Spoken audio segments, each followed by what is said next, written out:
सो Hema friends welcome. सो देखिए ये answer booklet Shri Sharma जिन्होंने फर्स्ट रैंक हासिल किया था उनकी आंसर बुकलेट है ये। और आज हम इस क्वेश्चन पे डिस्कस करने वाले हैं। आज हम इस क्वेश्चन से सीखने की कोशिश करेंगे कि किस तरीके से क्वेश्चन को समझना है और कैसे इस क्वेश्चन को बांटना है, जिससे हम इस क्वेश्चन का डिवीजन करना है, जिससे हम ये समझ पाएंगे कौन से पोर्शन को कहाँ लिखना है। जैसे इंट्रोडक्शन में क्या लिखना है, बॉडी पॉइंट्स में क्या लिखना है, कंक्लूजन में क्या लिखना है, यूपीएससी मेंस के आंसर राइटिंग में, ये सारी चीज़ें हम इस वीडियो में देखेंगे। और साथ में हमने बहुत सारे वीडियो देख चुके हैं, बहुत सारे आंसर बुकलेट को एनालाइज़ किया है। उसमें हमने 2-3 चीज़ें देखी है।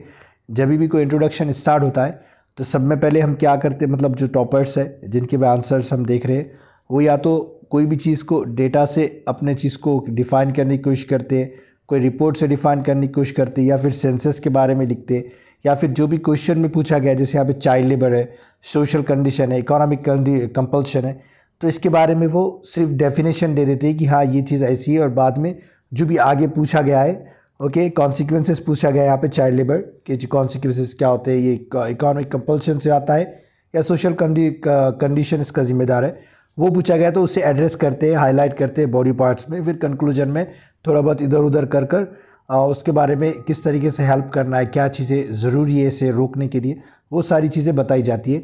तो ऐसे ही हमें आंसर राइटिंग में ये सारी चीज़ें सीखने को मिलती है हमारे मेंस के आंसर के लिए, यूपीएससी के। उसी लिए हम इन सारी चीज़ों को एनालाइज करते हैं और साथ में थोड़ी बहुत इंग्लिश भी देख लेते हैं। अगर आप इंटरेस्टेड है तभी इस वीडियो को देखना, वरना आपको पता है आपको क्या करना है, कहाँ पे वक्त आपका इनवैल्यूएबल वेस्ट करना है, राइट।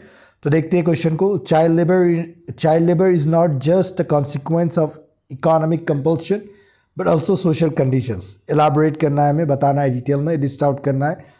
तो देखिए पहले तो चाइल्ड लेबर क्या आपको पता होना चाहिए, ये कॉन्सिक्वेंसेस है, मतलब ये इसका रिजल्ट है, मतलब ये इसका सिर्फ रिजल्ट नहीं कि लोग इकोनॉमिक कंपल्शन में, मतलब पैसों की मजबूरी की वजह से बच्चों को काम पर भेजते हैं, लेकिन इसके सोशल कंडीशन भी जिम्मेदार है, जैसे लैक ऑफ एजुकेशन, जहाँ पढ़ाई वगैरह नहीं मिलना है, कोई और भी चीज़ें जिसमें आंसर राइटिंग इसमें आंसर में बताया गया है, वो सारी चीज़ें। तो हमें child labour, economic compulsion, social condition क्या है, क्या सच में भी इसका कॉन्सिक्वेंसेस है क्या, चाइल्ड लेबर, ये सारी चीज़ें समझने आना चाहिए। तो इसीलिए ये डेटा वगैरह कुछ पॉइंट्स वगैरह हैं वो देखेंगे ताकि हमें भी लिखने में मज़ा आए और समझने और पढ़ने वाले को भी मज़ा आए। सो एनसीबी की रिपोर्ट है, एनसीआरबी की 2019 की। सो चाइल्ड क्या है, मिस हो मतलब गायब हो जाता है 8 मिनट के अंदर इंडिया में, ये रिपोर्ट है, राइट, एनसीआरबी की।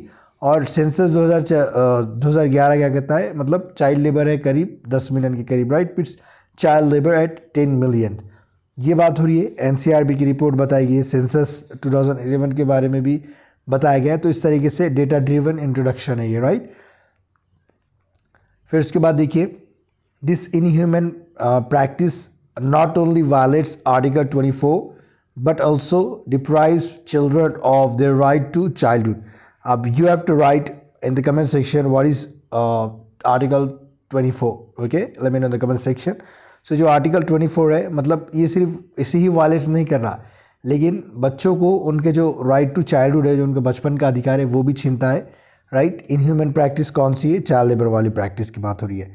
आप देखते हैं, सब पहले क्वेश्चन में पूछा गया था कि इकोनॉमिक कंपल्शन की वजह से हो रहा है क्या चाइल्ड लेबर, क्या ये उसी का कॉन्सिक्वेंसेस है, क्या उसी का रिजल्ट है, तो उसे ही एड्रेस किया जा रहा है यहाँ पे सब हेडिंग देकर। आप देखते हैं इकोनॉमिक कंपल्शन, ओके, पॉवर्टी क्या है, गरीबी, 22% of population poor, like Tendulkar committee लिखा गया है इस तरीके से, मतलब इतना ही डेटा है, और कौन सी कमेटी है उसका नाम आगे ब्रैकेट में लिखा जाता है या नीचे लिखा जाता है, ये बहुत सारी चीज़ों में हमने बहुत सारे आंसर बुकलेट में यूपीएससी टॉपर्स के गौर किया है, right. So desire for more hands to work, okay, दो मतलब ये रीज़न है कि मतलब ज़्यादा हाथ हो गए तो काम में मदद मिलेगी और पैसा भी आएगा।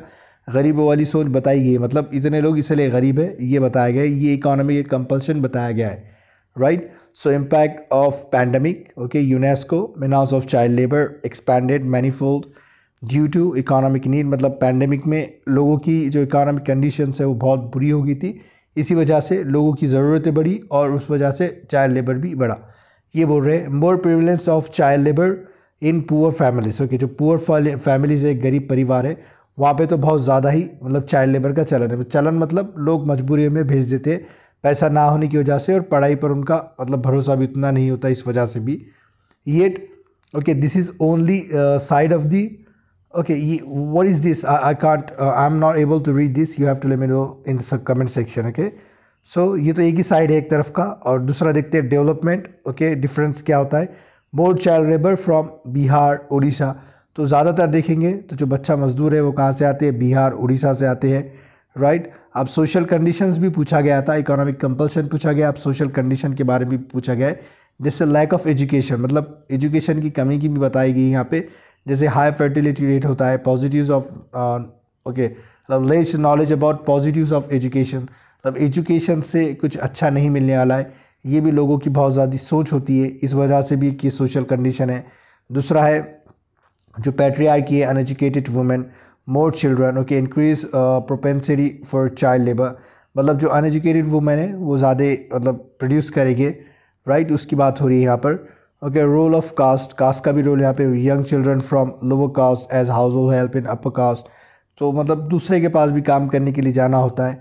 माइग्रेशन भी यहाँ पे, rural urban development gap. UNESCO क्या है, स्टडिंग वो लाइक चिल्ड्रन माइग्रेंट, मतलब चिल्ड्रन के बारे में.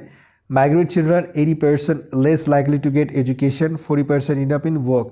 जो माइग्रेट है मतलब एक जगह से दूसरी जगह जा रहे हैं, रूरल से अर्बन काम के सिलसिले में जो फैमिली जाती है, तो 80% को तो एजुकेशन मिलने से रहा, और 40% लोग जो बच्चे हैं वो तो सिर्फ काम पर ही जाके रुकते हैं, काम ही करना पड़ता है उन्हें. इसकी बात हो रही है यहाँ पे. और वे फॉरवर्ड एक नई तरीका दिखा है यहाँ पे, मतलब एक तरह से चार्ट की वे में बताने की कोशिश की गई है.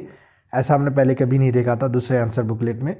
ओके, सो इकोनॉमिक और सोशल, जैसे सोशल वेलफेयर मेजर्स लेना चाहिए, राइट टू एजुकेशन एक्ट के बारे में, मतलब वैसा भी है ये. वुमेन रिप्रोडक्टिव हेल्थ, राइट, सो इस बारे में भी चर्चा होनी चाहिए. फिर इसके बाद देखते हैं वैसे खोया पाया portal, Satyarthi Bachpan Bachao Andolan, are step in this kind of initiative and all in this way. So this is the video. Okay, तो हमें इस वीडियो में क्या सीखने को मिला कि हमें जब भी कोई चीज़ लिखना है, आंसर लिखना है यूपीएससी के लिए, तो हमें पूरा पेपर भरना नहीं है 3-4 पैराग्राफ से. अब तो पैराग्राफ के फॉर्म में लिखना ही नहीं है. जब टीना दाबी का हमने आंसर देखा था उसमें कुछ ऐसे पैराग्राफ होते थे, लेकिन आजकल के जो टॉपर्स है वो सिर्फ क्या कर रहे हैं, ऐसी एक लाइन लिख रहे हैं या 2 लाइन, उसके बाद एक एग्जाम्पल, 1 या 2 लाइन फिर एग्जाम्पल. तो ये तरीका हमें अपनाना है. जितना भी आप पढ़ रहे हो उसे एक लाइन में कन्वर्ट करने की कोशिश करें, और उससे रिलेटेड जो भी एग्जाम्पल होता है उसे लिख देना है. बस उतना ही उतनी हमारी अप्रोच होनी चाहिए.